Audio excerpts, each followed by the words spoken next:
Coming up today, the UN Security Council joins the international chorus condemning North Korea for its submarine ballistic missile test. US President Barack Obama has dismissed North Korea's nuclear test proposal, saying Washington cannot take the offer seriously. The North said it would halt its nuclear tests if the US suspends its annual military exercises with South Korea. Plus, financial reckoning nears for Korea's biggest shipping firms. Hanjin Shipping follows Hyundai Merchant Marine in seeking creditor-led debt restructuring. Stay tuned for these stories and more.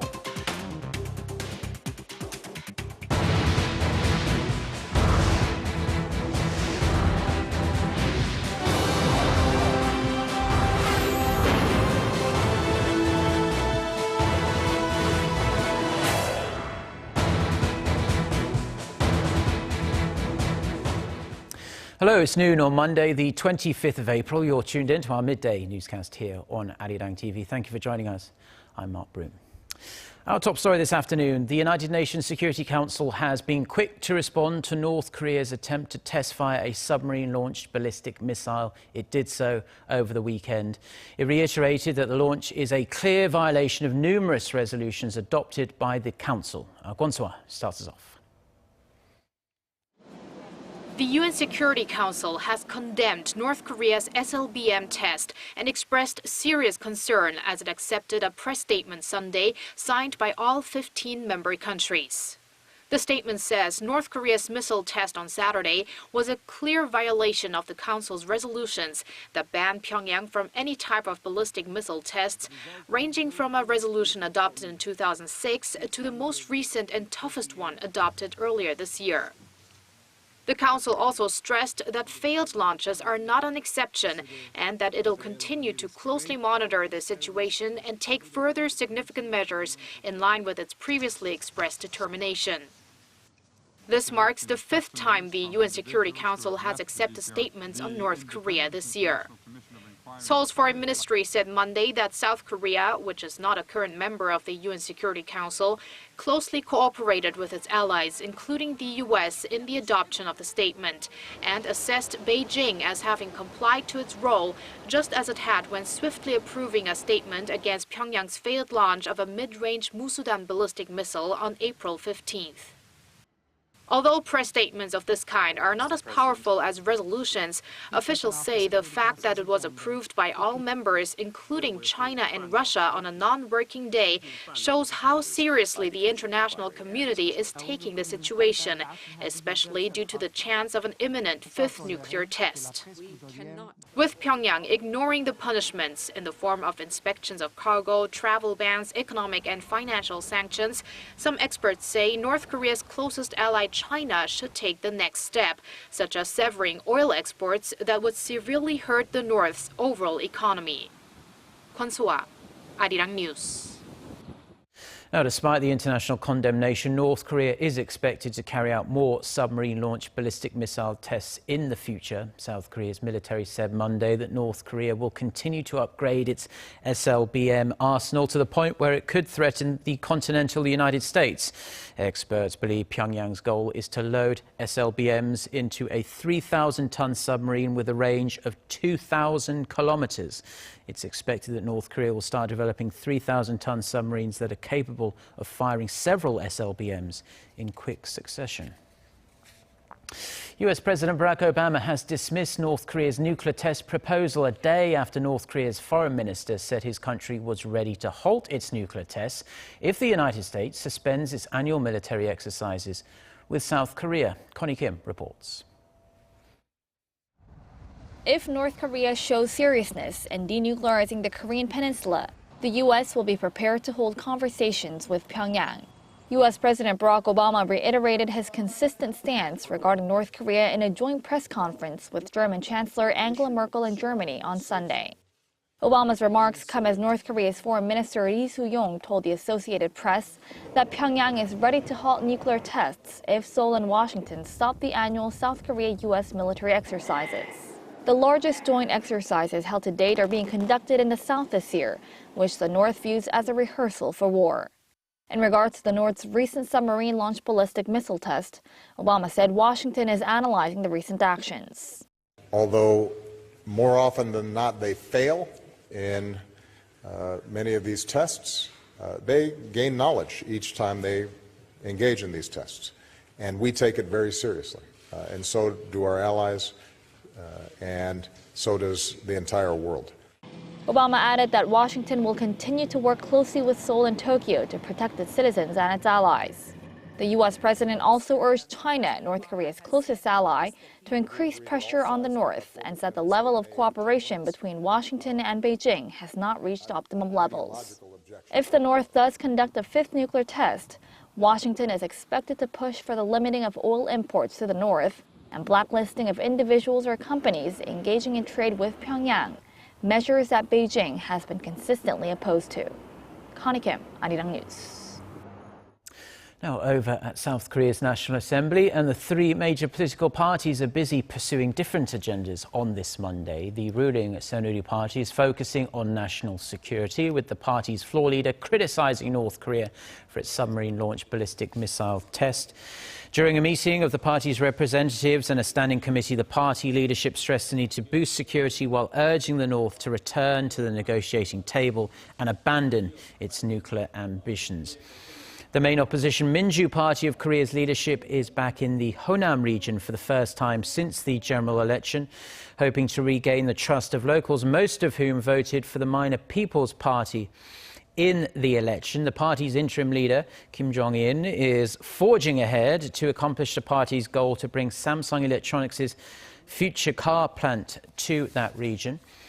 And the splinter People's Party announced Monday that it has decided to postpone its convention in July to the end of the year after the regular session of the 20th Parliament begins.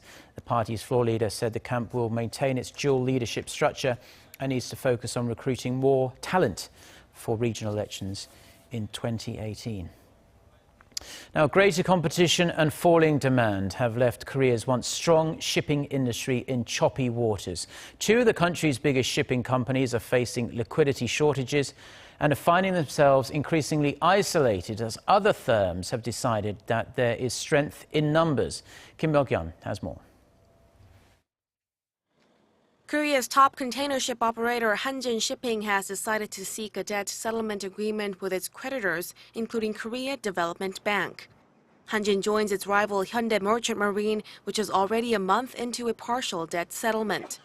The two firms have been suffering mounting debts amid a global oversupply of ships and slowing demand in China.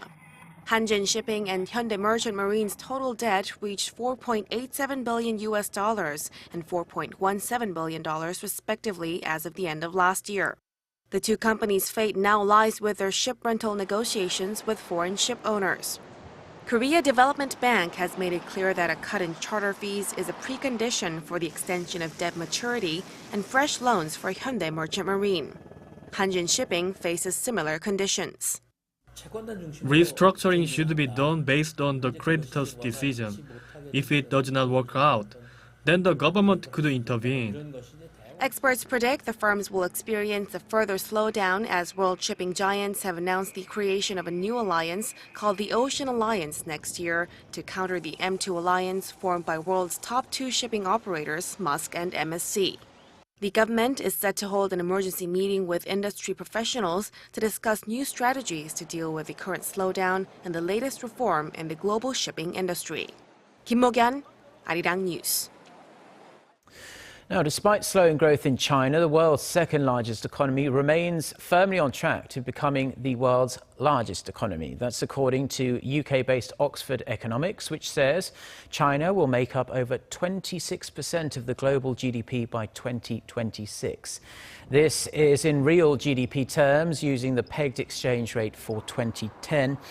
The United States is expected to account for 15.6%, followed by India at just over 8%. South Korea is forecast to make up about 1.3%.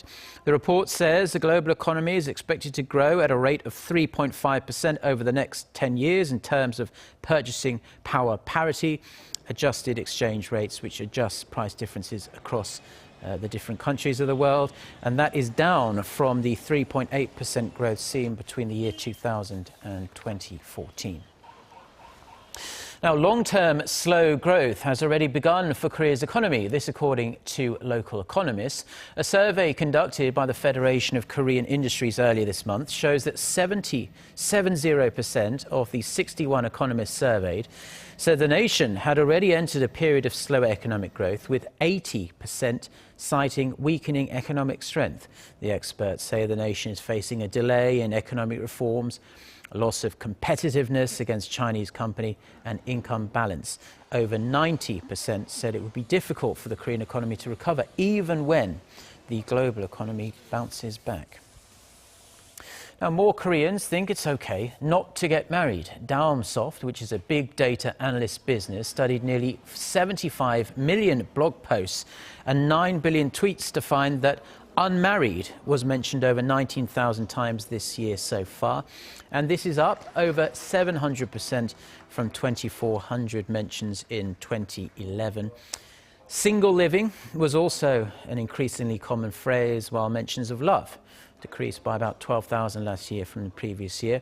Those choosing to tie the knot have been found to opt for smaller weddings. Mentions of self-organized wedding doubled from 2011 to 2013, while mentions of small wedding tripled over the cited period.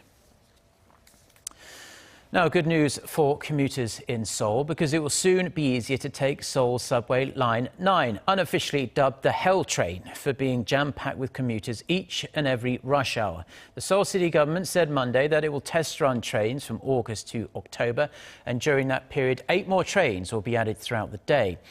Currently, there are 36 trains running on a typical weekday. Subway line 9 is especially crowded, as you can see there, during the morning and evening rush hours, as the trains are only 4 cars long. On line 2, they are 10 cars long, to give you some context. It's also on a golden route that stops at major transit stations such as Gimpo International Airport, Yeouido and Express Bus Terminal at a much faster speed than many other lines in Seoul. The express trains, in fact, that run on line 9 were at 234% capacity during rush hours last year. And to further ease congestion as much as possible, Seoul City is planning to lengthen the trains from 4 to 6 cars from next year.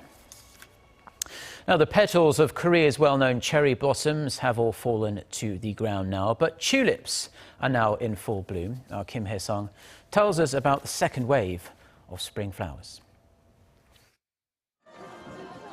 Red, yellow, purple and pink. Over 300 varieties of tulips have revealed their colors and beauty here in Taean.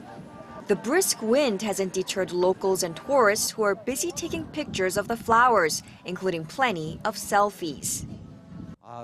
It's great to see such a variety of tulips in one place, and I had quality time here with my wife, daughter and granddaughter.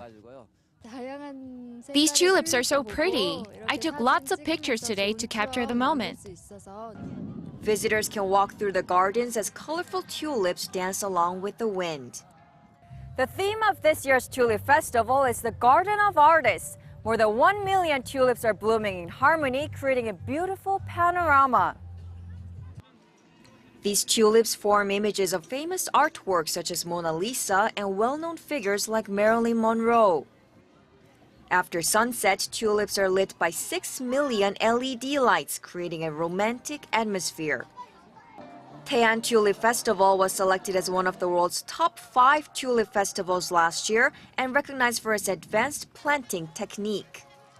And this year, Taean received a variety of flowers from Holland, which are on display in the Netherlands exhibition.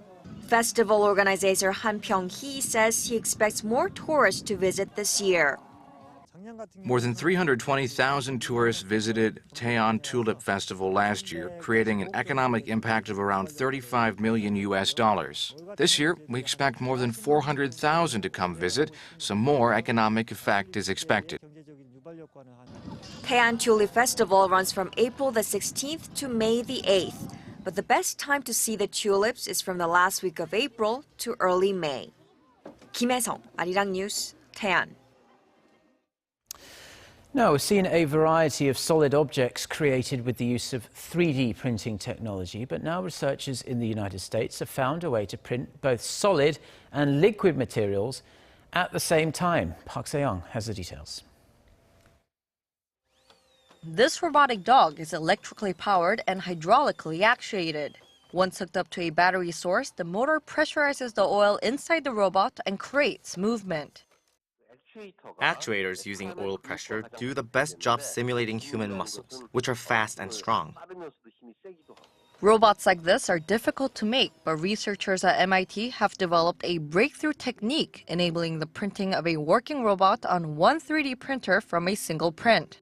This six-legged robot, powered by hydraulic pumps, was printed in 22 hours. The different heads enable printing of 8 materials at once, including liquid-filled tubes used to actuate robot joints. According to the researchers, all you have to do is stick in a battery and motor, and the robot can practically walk right out of the printer. Printable hydraulics is considered the next step towards rapid fabrication of functional machines, and it could have major implications on how people design and produce robots in the future. Park Se-young, Arirang News. Now, that's where we're going to have to leave it on this Monday lunchtime here in Seoul, Korea. I'm Mark Broom. Thank you, as always, for tuning in. We'll be back throughout the day with more newscasts. Our next scheduled bulletin coming up at 3 p.m. Korea time. So until then, goodbye.